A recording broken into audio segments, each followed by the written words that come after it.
to our luncheon general session. We're delighted to have with us the Honorable Jack Markell. Since becoming governor of the state of Delaware in 2009, he has pledged to increase industry and jobs in Delaware, and he has certainly delivered. Companies, including Amazon, Kraft Foods, Atlantis Industries, Citigroup, Capital One, Johnson Controls, J.P. Morgan Chase, Sallie Mae, Barclays, Miller Metal, Mountaineer Farms, and Baltimore Air Coil have either relocated to or expanded in his state. His administration has also provided grants and loans to help Delaware's vital small businesses expand and grow. Please join me in giving a warm welcome to the Honorable Jack Markell.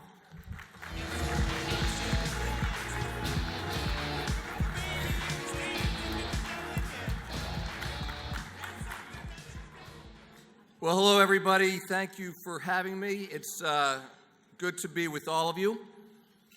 I want to thank you for the work that you do around the country, and I'm sure my fellow governors, if they feel about you the way I feel about the Delaware Workforce Investment Board, would certainly express their gratitude as well. You know, okay. I think my most important responsibility as governor is to have a very clear perspective about how the world around us is changing and what those changes mean for the people that I serve and for what we have to do in light of those changes. And we live at a time when there are two major forces that are remaking our economy.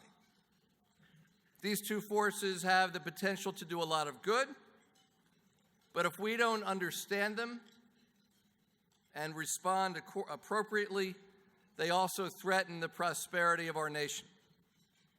The first is the emergence of the digital age. It has brought amazing innovations to improve our quality of life. And throughout history, the kind of increased productivity that these innovations have brought has led to more wealth and opportunity. That's number one. And number two, in a global economy, export markets and foreign direct investment have meant more jobs for Americans all across the country. But these forces, digital technology and the global economy, also threaten to leave many of our people behind. Workers produce nearly twice as many goods and services as they did 25 years ago, but middle-class incomes have not grown. In fact, they have shrunk. Now, a couple of leading professors up at MIT have described this new era as the second machine age, in which more tasks are automated and where computers are increasingly able to make better decisions than people.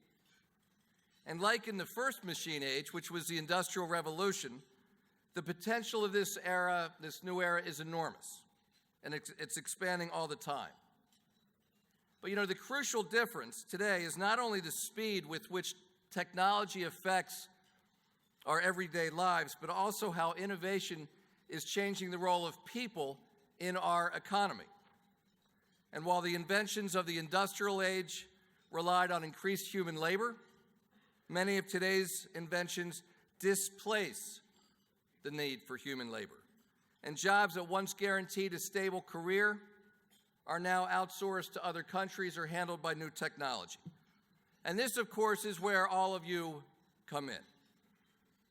We are in a global war for talent, and it's one that is growing. According to Gallup, there are 3 billion people in the world looking for jobs, but there are only 1.2 billion jobs available. We know that jobs will be created where entrepreneurs can find a workforce with the abilities that they need to grow and to succeed. And there has never been a better time to be somebody with the right skills, but you could argue there's never been a worse time to be somebody without those right skills. And this is not a passing trend. This is the struggle of our time. We can't fight that future as much as we would like to. We've got to embrace it. We've got to adapt to the new circumstances. and we've got to help our businesses and our people thrive in this new era. So we are only going to be able to thrive in this new era if we expand our workforce and if we rethink how we train our people. You know as well as I do that today's jobs don't look like the jobs of the past. Few high school graduates can count on a good-paying factory job or a stable career with benefits and a comfortable pension. By 2025, at least 65% of the jobs in my state will require training beyond high school, but only 40% of my workers have that today. And the numbers are pretty similar across the country. And the result is that employers cannot fill openings fast enough in growing fields. You know, as I do, that for too many years we relied on a strategy that has become known as train and pray. We train people and we pray that they'll find a job. That's not meeting the needs of our businesses, and it's not meeting the needs of our people. So we've got to change. That's why I recently announced a new goal called the Delaware Promise. 65% of our workforce will earn a college degree or a professional certificate by 2025, and everybody will earn a high school diploma. Tennessee and Oregon have set similar goals, and governors across the country realize that we can't be successful if we stay where we are. And this challenge calls for some major shifts in the quality of and access to our education system, from early childhood all the way through higher ed. We have to work hard to expand access to higher education. So we're going to continue to invest in Delaware, and I imagine across the country, in scholarships. And in Delaware, we're one of only 2 states where high school graduates can get a 2-year degree at no cost. We just celebrated our 10-year anniversary of that program.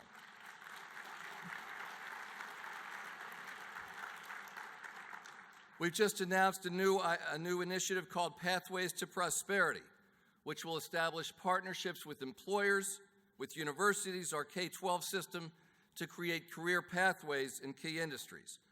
We already have high school students who are taking hundreds of hours of specialized instruction and hands-on training at our community college. They graduate high school with a high school diploma, with college classes under their belt, and with hard, tangible certificates proving what they know. We've already launched career pathways in manufacturing, and we're launching them in hospitality and in computer science as well, and we're expanding to financial services and healthcare. We have doubled in just 1 year the number of high school students who are taking college classes. We've doubled over a decade the number of high school students passing the AP classes, and we've gotten 100% of our high school seniors who are college ready. We've gotten 100% of them to apply to college. 100% were accepted, and last year, 98% enrolled.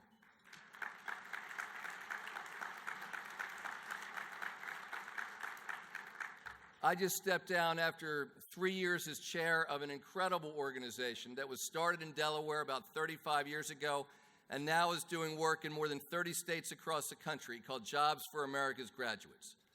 This program takes the students who are at the highest risk of dropping out of school, assigns to them a job specialist throughout high school, and in some cases now starting in middle school, and in urban, suburban, rural, Native American schools. The success rate year in and year out, 90%. These are the kids who are at the greatest risk of dropping out. 90% plus graduate from high school a year later, 80% still in school or working. It's a remarkable program. And remember that name, Jobs for America's Graduates. And if you go back to your home state and you don't have that program, then call and make sure you start it in your state. But we also know that if we're going to succeed in preparing our people, we have to recognize that college and a 4-year degree is not necessary for everybody.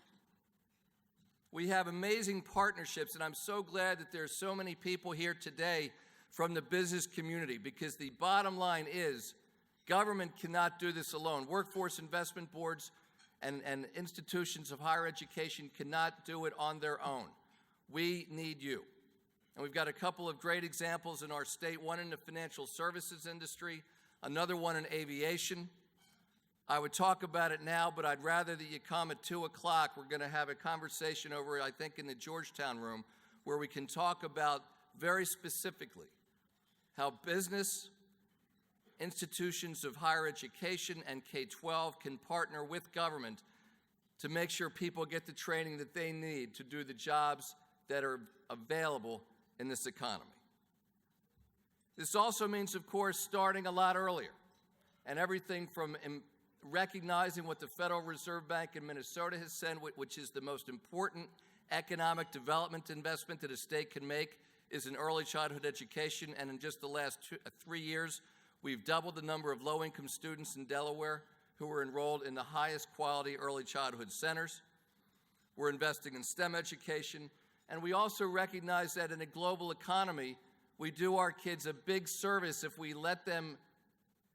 enable them to do business in a language other than English.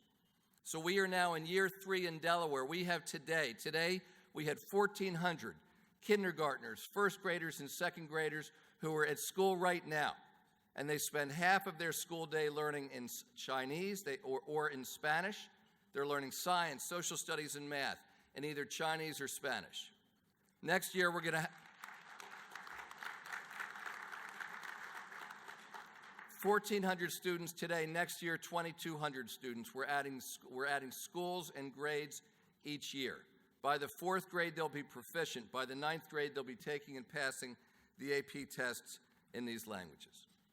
This conversation, we could spend the entire time talking about what we're doing in our K-12 system, which is so critically tied to what you're doing at the workforce investment boards. But I want to mention one other critically important area, and that has to do with the work that we all can do together to provide more employment opportunities for people with disabilities. We have to remember, every governor across the country wants to be the jobs governor. But we are not the jobs governor if we are not the jobs governor for everybody. And I believe the same thing is true of workforce investment boards. I believe the same thing is true of workforce investment boards. You have a clientele to serve, which is business, which are your employers. But what I am saying today to all of the employers, and I'm focusing on this issue of providing more employment opportunities for people with disabilities, this is not about charity. This is not just about what is doing the right thing for the community. What I'm about to talk about is in your best business interest. This is not an intractable problem. There is a clear path forward. A few years ago, I was chair of the National Governors Association. It's a 1-year term. And there aren't a whole lot of perks with being the chair of the National Governors Association, but the one opportunity that you get as chair is you get to pick an issue for all of the governors across the country to focus on. And the issue that I chose was, in fact, employment for people with disabilities. It makes good business sense. And as many of the CEOs who were involved in our initiative emphasized, employing people with disabilities is better for their bottom line. That's why our initiative was called Building a Better Bottom Line, employing people with disabilities. The former senior vice president of Walgreens just wrote an inspiring book in which he talks about experiences that are probably shared in some part by many of the people in this room. He tells the story of a speech that he gave to more than 5,000 Walgreens employees, in which he told them that they were going to build the most efficient distribution center in the world. And they were going to staff that distribution center. 1/3 of the workforce would be people with disabilities, many of whom had never previously been offered a job. And the proof is in the results. Walgreens ended up having 2 distribution centers, one in Connecticut and one in South Carolina, where more than 1/3 of the employees had a disability, and these were the 2 most efficient distribution centers in the company's history. The employees had the right skills, they were motivated, and they were fiercely, fiercely loyal. Now, focusing on employment of people with disabilities is also smart for government. This is an issue of workforce competitiveness. It's part of preparing for an aging workforce, for increasing the number of veterans returning to work. It's about meeting the needs of businesses with skilled workers, because when you focus on the ability rather than on the disability, it is amazing what you can accomplish.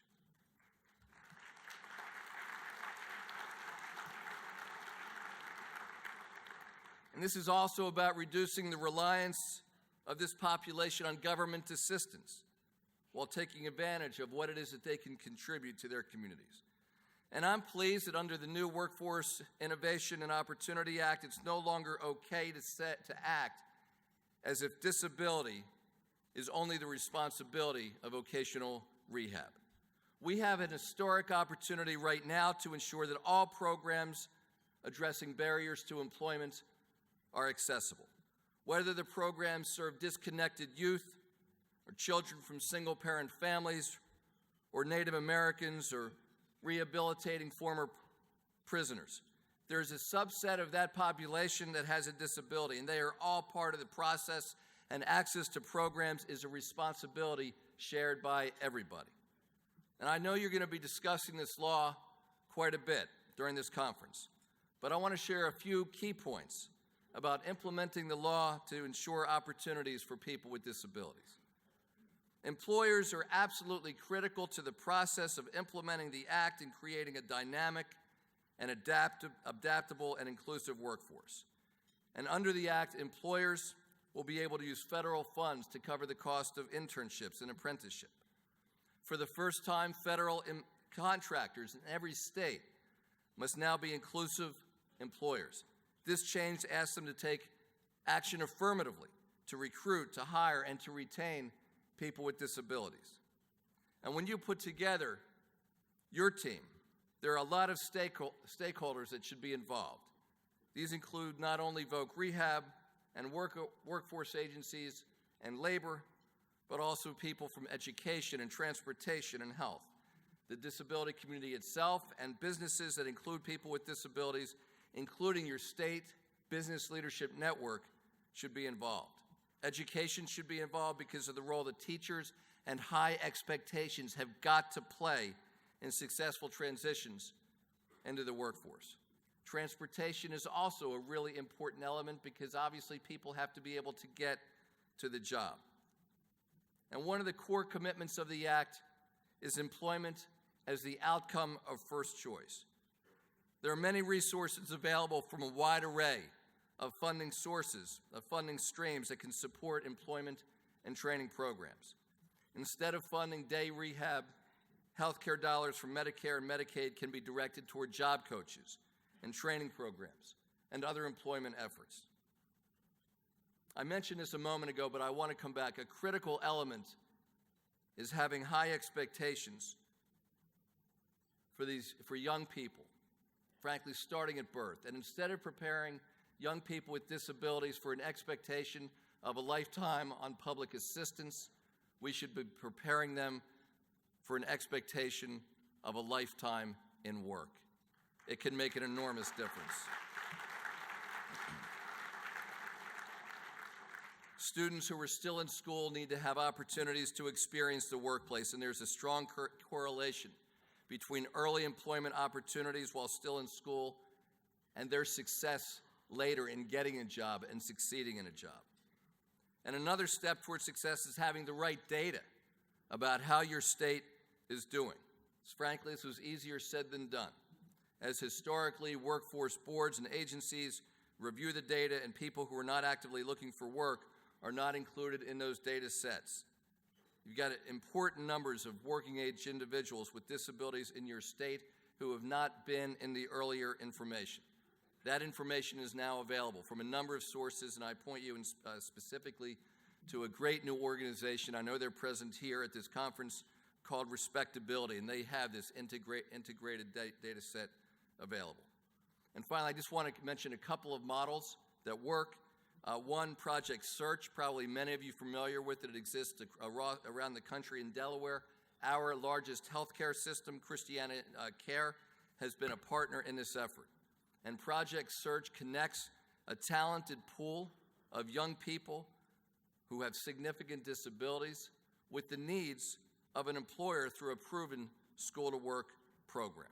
It's a great program. I highly urge you to look into it if you don't have it already. Their most recent data show that nearly 70% of their graduates achieve competitive employment with an average wage above $10 an hour. It's cost effective, it is sustainable, it leverages the existing funding streams and the expertise of all the partnering organizations. There's another model which I want to mention, which I'm very excited about, and this is in particular for people with autism.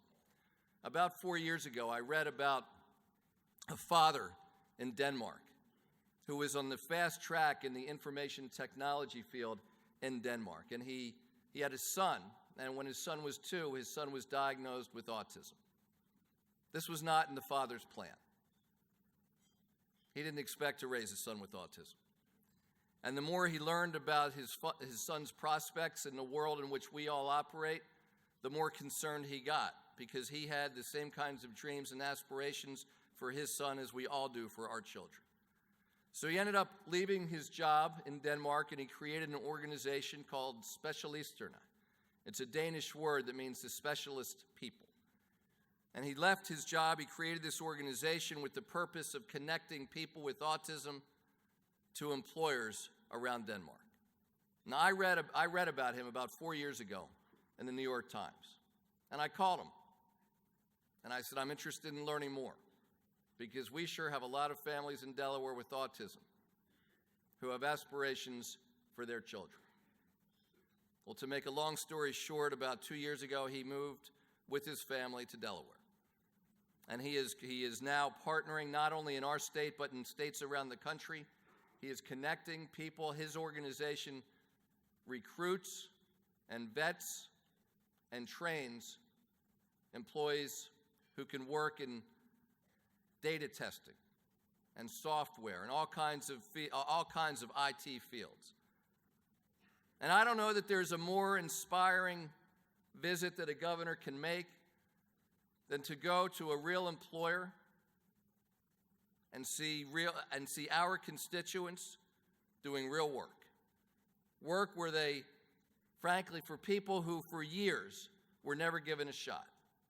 But now they have the opportunity to wake up every day. They better set their alarm, because they know that they've got an employer who is expecting them to show up on time.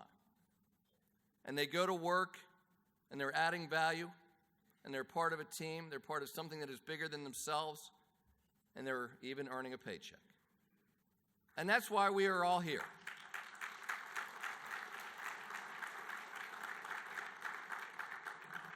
You know, it amazed me when I was chair of the National Governors Association, and I went around the country and I talked to groups about this initiative. And every time I was done, there was a line of people wanting to talk to me. And they said, I've got a 10-year-old daughter with Down syndrome. I have a 15-year-old son who is deaf. I have a niece who is blind. And all we want for any of them is the opportunity to wake up every day and to be part of something that's bigger than themselves, and to work. And we have that opportunity, and I can't imagine there's a more important group in the country to embrace this message than all of you. 30% of working age people with disabilities across the country are in the workforce. 30%. It's a stain on all of us. But there is a way. We know that if we work together, we can change that, and we can provide opportunities for people who are part of this talent pool.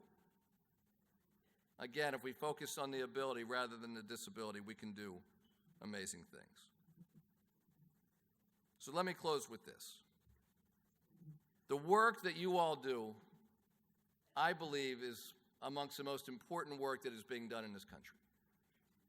Because when we think about all of the issues that we read about in the press today about a shortage of good-paying jobs and too many people who are not part of the workforce, we know what can be done. We know the jobs exist, and we know the work that we all can do together to make sure people are properly trained. But what it means is we have to think very differently about the work that we do. The economy has changed dramatically. This is why I started with the impact of the global economy, with 3 billion people looking for jobs and 1.2 billion jobs available. The global war for jobs, the impact of technology. This is not easy work. But it's the kind of work that every one of you, when you go home every day and you think about the people that you have helped and the families who have a brighter future because you took the time to focus on the ability, to focus on the connection with the employer, you are changing lives. That's why we all get paid every day to go to work. And whether you're at a workforce, whether you're on the government side or the business side, I know that when we work together, years from now, it may be different people sitting out there and it may be a different governor standing up here, but we'll be able to celebrate real progress, the kind of progress that gets us up out of bed every day. Thank you all very much.